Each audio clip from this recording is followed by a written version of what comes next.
వార్తలకు స్వాగతం. వివరాల్లోకి వెళ్తే ఏపీలో 3 రాజ్యసభ స్థానాలకు కూటమి అభ్యర్థులు నామినేషన్లు దాఖలు చేశారు. తెదేపా తరపున బీద మస్తాన్ రావు, సానా సతీష్, భాజపా నుంచి ఆర్ కృష్ణయ్య నామినేషన్లు వేశారు.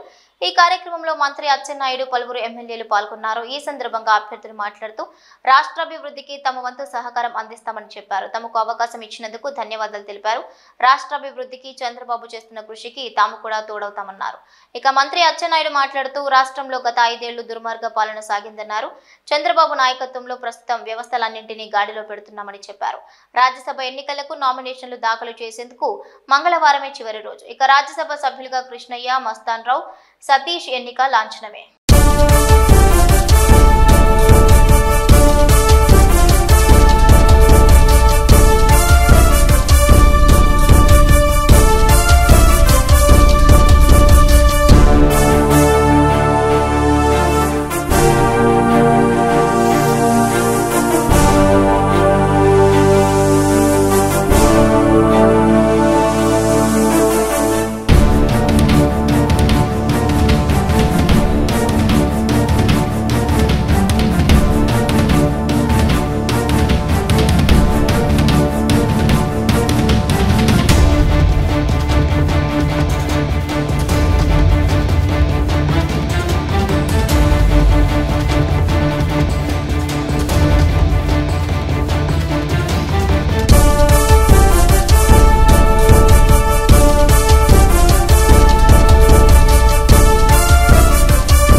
తాను ఆస్తి కోసమో డబ్బు కోసమో పోరాటం చేయడం లేదని సినీ నటుడు మంచు మనోజ్ అన్నారు.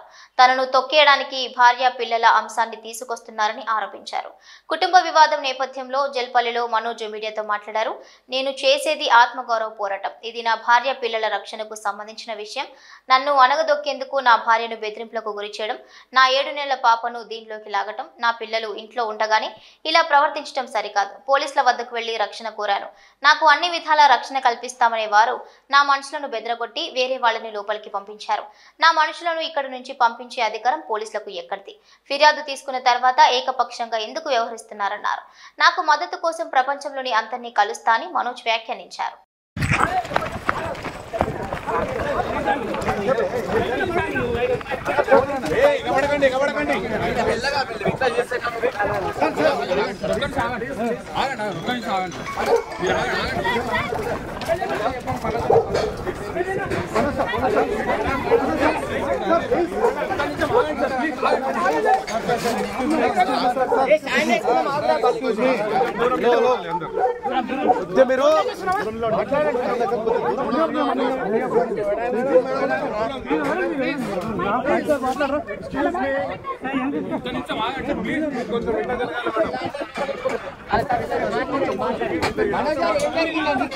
చెప్పండి,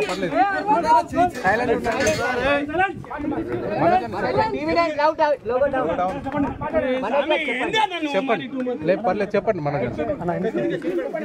ప్లీజ్ కొంచెం సైలెంట్. నేను ఆస్తి కోసమో ఈ పోరాటం చేయట్లేదు. ఎందుకంటే ఈ పోరాటం కూడా కాదు, పిల్లల సేఫ్టీకి సంబంధించి ఇది నాతో ఒక మగాడిగా నాతో డైరెక్ట్గా వచ్చి నాతో ఏం చేసినా నా భార్య వీరి ఇంక్లూడ్ చేయడం, నన్ను కుట్టేయడానికి, నా 7 నెలల పాప ఇంక్లూడ్ చేయడం, నా బిడ్డలు ఇంట్లో ఉండగానే అలా బిహేవ్ చేయడం కాదు. ఈరోజు పోలీస్ దగ్గరికి నేను వెళ్ళి ప్రొటెక్షన్ అడిగాను. నేను మొన్న వచ్చి అడిగినప్పుడు మీకు అన్ని ఎవిడెన్స్లు ఇస్తాను. ఎస్ఐ గారు ఇక్కడి నుంచి వచ్చి నేను ఇస్తాను సార్ ప్రొటెక్షన్ చూపించాను. కౌన్సిలర్లు అందరూ అభిప్రాయం దాంకున్నారని చూపించాను. అది నేను చూసి ఓకే సార్ నేను ధైర్యంగా ఉండండి, మేము ఎక్కడికి వెళ్ళట్లేదని చెప్పి మాట్లాడి పారిపోయారు. ఇప్పుడు కానిస్టేబుల్స్ వచ్చి అందరినీ నా మనుషులందరినీ భయపించి ఇప్పుడు వాళ్ళ పేర్లు తీసుకొని బెదరగొట్టి మా మనుషుల్ని పంపించేసి వేరే బాడీ గార్డ్ లోపలికి పంపించున్నారు సార్. ఏం జరిగిందండి అసలు? గొడవలు ఎందుకు జరిగాయి? డిపార్ట్మెంట్ ఎందుకు వన్ సైడ్ తీసుకుంటున్నారు? కంప్లైంట్ తీసుకున్న తర్వాత వాళ్ళకి ఏ అధికారం ఉంది?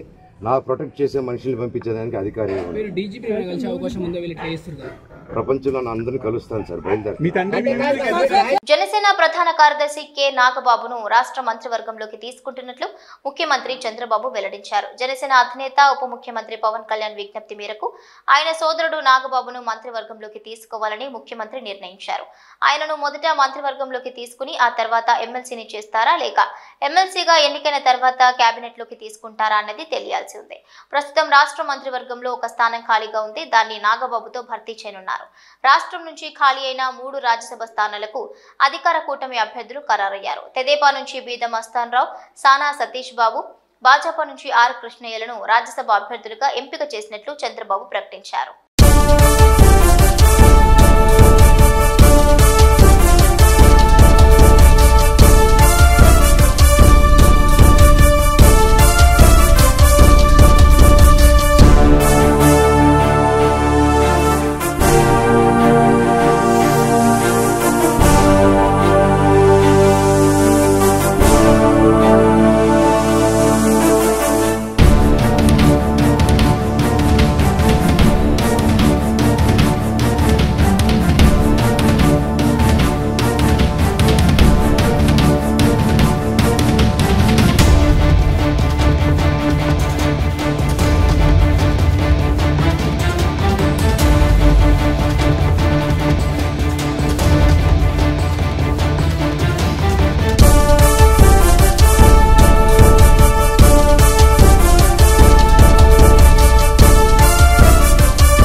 వైకాపా ఎంపీ విజయసాయిరెడ్డి మితిమీరిన మాటలను పోలీసులు ఉపేక్షించాల్సిన అవసరం లేదని మాజీ మంత్రి సర్వేపల్లి ఎమ్మెల్యే సోమిరెడ్డి చంద్రమోహన్ రెడ్డి అన్నారు.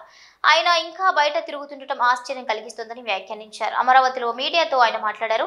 విజయసాయిరెడ్డిని జైలుకు పంపడానికి పింక్ డైమండ్ పై చేసిన అసత్య ఆరోపణ ఒక్కటి చాలన్నారు. దోపిడీకి కాదేది అనర్హం అన్నట్లు జగన్తో అవినీతిలో ఆయన పోటీ పడ్డారని విమర్శించారు.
రెవెన్యూ సదస్సులో భూ బొకాసురులు అయిన వైసీపీ నేతలు చేసిన అరాచకాలు బయటపడుతున్నాయని ఎమ్మెల్సీ పంచుమర్తి అనురాధ అన్నారు. ఇప్పుడు ఆ వివరాలు చూద్దాం.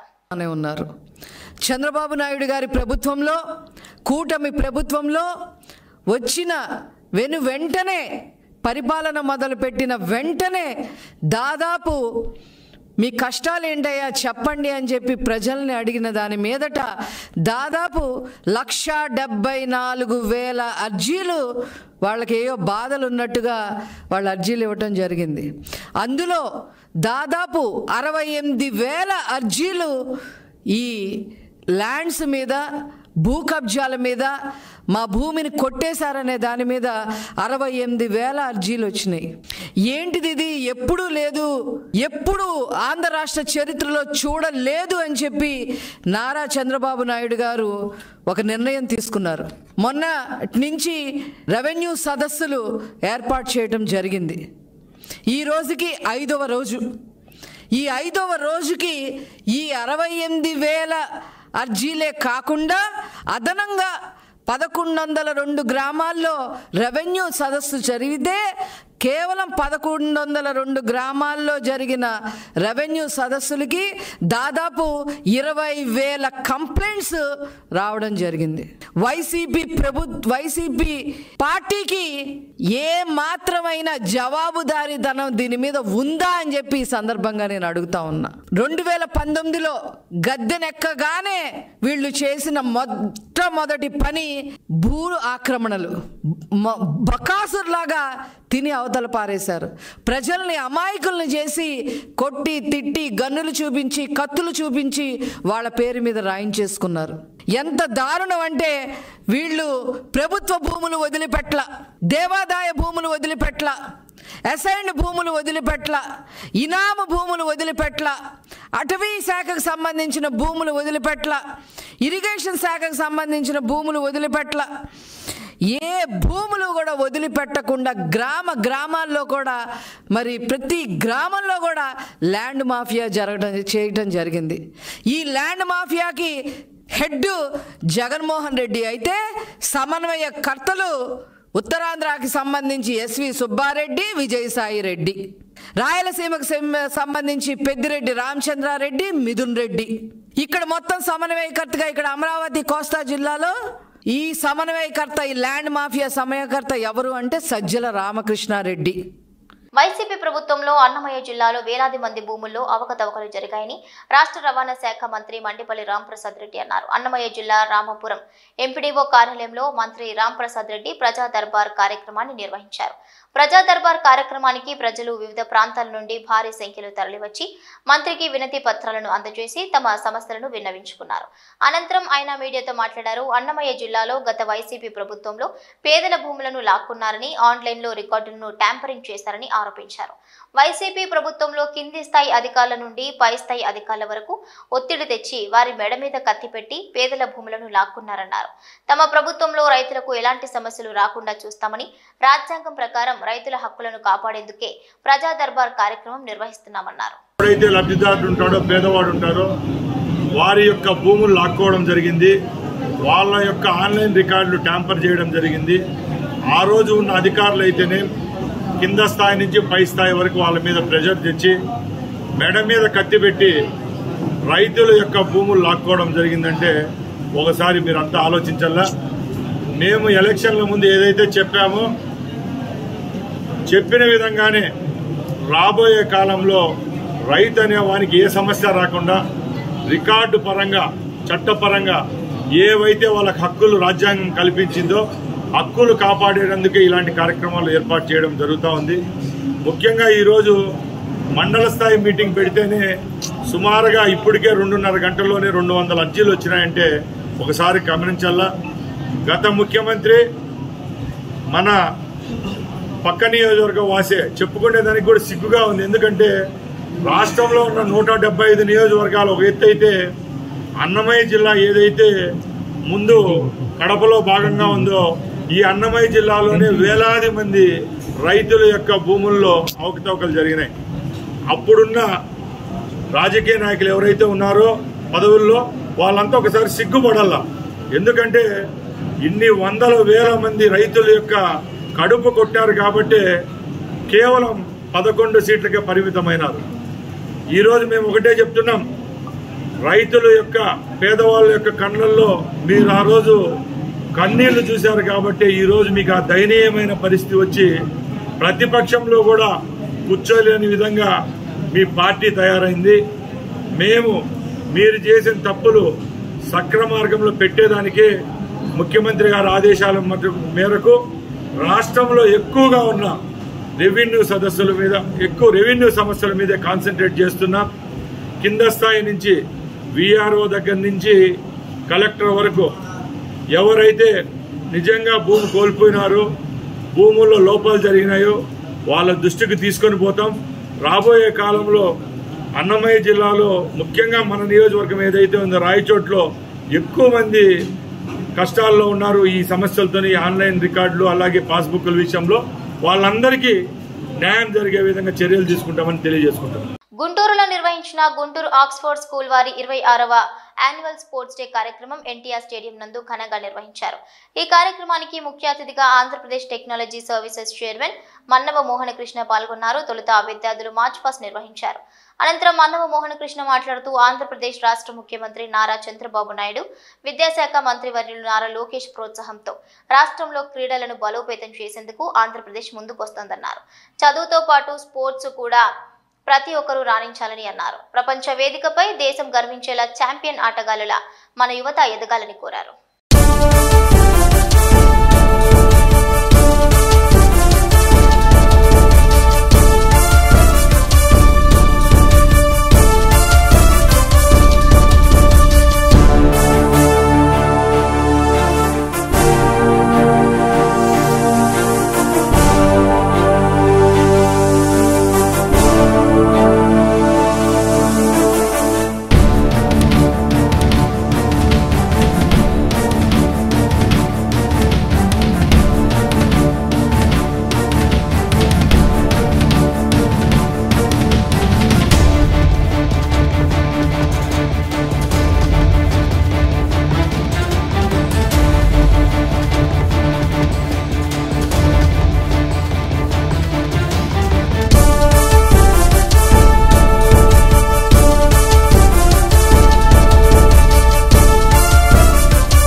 కాకినాడ సీపోర్ట్లో రేషన్ బియ్యం అక్రమ రవాణా అంశం రాష్ట్ర వ్యాప్తంగా సంచలనం సృష్టించిన విషయం తెలిసిందే. అయితే ఆ ఘటన మరొక ముందే మరో పీడీఎస్ బియ్యం అక్రమ రవాణా ముఠా గుట్టురట్టయింది. ఇవాళ ఉదయం పౌర సరఫరాల శాఖ మంత్రి నాదెండ్ల మనోహర్ విశాఖ పోర్టులో ఆకస్మికంగా తనిఖీలు చేశారు. ఈ మేరకు ఇతర దేశాలకు తరలిస్తున్న కంటైనర్ టెర్మినల్లో 483 మెట్రిక్ టన్నుల పీడీఎస్ బియ్యాన్ని గుర్తించారు.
క్వారీని అక్రమంగా ఆక్రమించుకున్నారని, క్వారీ తన పేరు మీద ఉన్నా తనకు తెలియకుండా శేఖర్ బాబు అనే వ్యక్తి చంద్రగిరి ఎమ్మెల్యేను అడ్డుపెట్టుకుని తన క్వారీ ఆక్రమించారంటూ భాను ప్రతాప్ మీడియాను ఆశ్రయించాడు. ఆ వివరాలు ఇప్పుడు చూద్దాం. లాస్ట్ మంత్ ఇది కొత్త సర్వే నంబర్ 2016 అప్లికేషన్ లో కొత్తగా గ్రాంట్ వచ్చింది పోయిన నెల. దానికి ముందుగా పెనాల్టీలు ఉంది ఒక క్వారీ, దాంట్లో చేసుకుంటా ఉన్నారు. క్వారీ మీద ఉండేది ఒకటి, వేరే దాంట్లో పోయి చేసుకుంటాను మీ పేరు పెట్టేసి పక్కన క్వారీ సార్, పక్కన క్వారీ ఒకటి క్వారీ కోర్టు ప్రాబ్లం లో ఉంది, ఒక క్వారీ ఇంకా గ్రాంట్ రాలేదు. ఇది లాస్ట్ మంత్ 22లో వచ్చింది. ఇది కొత్త సర్వే నంబర్. ఇది దీనే పోయి చేసుకొచ్చేదానికి ఇప్పుడు 7th మంత్గా నేను ఒక డాక్యుమెంట్ ఫేక్గా ఆయనే రెడీ చేసుకుని నేను పెట్టినట్టుగా చూపిస్తున్నాడు. నా సంతకాలు ఇది వచ్చి ఆయనే రెడీ చేసుకుని దీంట్లో ఈ ఆస్తిలోకి వచ్చి మాకు నా ఇది ఎగ్జిక్యూషన్ అయిన పేపర్ని ఆయనతో మార్చుకునేదానికి తయారు చేస్తూ ఉన్నాడు. ఇప్పుడు నాకు ఎగ్జిక్యూషన్ వచ్చింది, నేను క్వారీ పక్క పోవాలని కలెక్టర్ గారు 2 సార్లు కలిసినాను, ఆయనతో కంప్లైంట్ ఇచ్చినాను. కలెక్టర్ గారు మేము చేస్తాము అటని చెప్పి ఆయన పిలిచినాడు. అయితే కూడా నాకు రెస్పాండ్ ఏం లేదు. ఇప్పుడు మార్నింగ్ కూడా స్పందనకు పోయి కలిసేసి వచ్చినాను నేను. సార్ ఇది న్యాయం చేయండి, నాకు ఇన్ని మరి బ్లాక్లు పోతా ఉంది, ఇది మరి పేపర్లు అన్నీ చూపించినాను ఆయనకి ఫోటోలతో. గవర్నమెంట్ రాసిన రాళ్ళు కూడా మొత్తం దాంట్లో 30 బ్లాక్లు ఎత్తుని పోయినాడు. రేటుకి పెనాల్టీ పడితే నాకు ఇది లేదు, కట్టుకోను విలువ లేదు సార్, నాకు హెల్త్ బాగలేదంటే ఆయన యాక్షన్ తీసుకుంటాను వెంటనే అని చెప్పి ఈ పొద్దు కూడా సమాధానం చెప్పి ఆయన పంపించినాడు. మళ్ళీ నెక్స్ట్ మండే కలండి మీరు అటని చెప్పినారు. ఇది వచ్చి పర్మిషన్లే లేని క్వారీలో అతను ఇది మరి బ్లాక్స్ పెట్టుకుని కొట్టుకుంటా ఉంటే రేటుకి పెనాల్టీలు వస్తే ఎవరు నా పైన వస్తే నేను ఏం చేసేది? దానికి నాకు న్యాయం జరగాల. డీడీ గారిని కలిస్తే మీరే చేసుకుంటారని నేను తలుచుకుంటా ఉన్నాను అంటాడు అతను. నేను చేసుకోవాలా సార్, నేను ఇది మరి ఉందానంటే సరే చూస్తాను వెంటనే ఆఫ్ చేస్తాను అటని చెప్పి చెప్తారు అతను కూడా. నేను ఈ పొద్దు సరే ఇంకా నాకు హెల్త్ నిండా ఇదిగా ఉండే వల్ల మా అత్తను రమ్మని చెప్పి సరే మిమ్మల్ని అంతా కలిసి ఇది ఉండేది ఏమి ఇది అటని మీకు చెప్తామని చెప్పి మేము కలిసినాం సార్. పోయిన పార్టీలో అట్టుపోయినాడు, ఇప్పుడు ఈ పార్టీలో ఇట్నే ఉన్నాడు. అతనికి వచ్చి ఒక ఫ్రెండ్ ఆయన ఈ గవర్నమెంట్లో ఎమ్మెల్యేగా ఉన్నాడు అతను, ఆయన వచ్చి హెల్ప్. ఇది వచ్చి 19 ఎమ్మెల్యే ఇప్పుడు ఉండే గవర్నమెంట్లో ఒక అతను ఎమ్మెల్యే. నమస్కారం సార్. 2007లో వచ్చి మా ఫాదర్ ఇక్కడ క్వారీ. నా పేరు వచ్చి ఎం భాను ప్రతాప్. ఇక్కడ మేము క్వారీ చేసుకుంటా ఉన్నాము 2007లో నుంచి. మా ఫాదర్ మణినాయుడు అతను 2007లో నుంచి క్వారీ చేసేటప్పుడు మధ్యలో వచ్చి మాకు 2019లో పెనాల్టీ. వార్తలు సమాప్తం. నమస్కారం.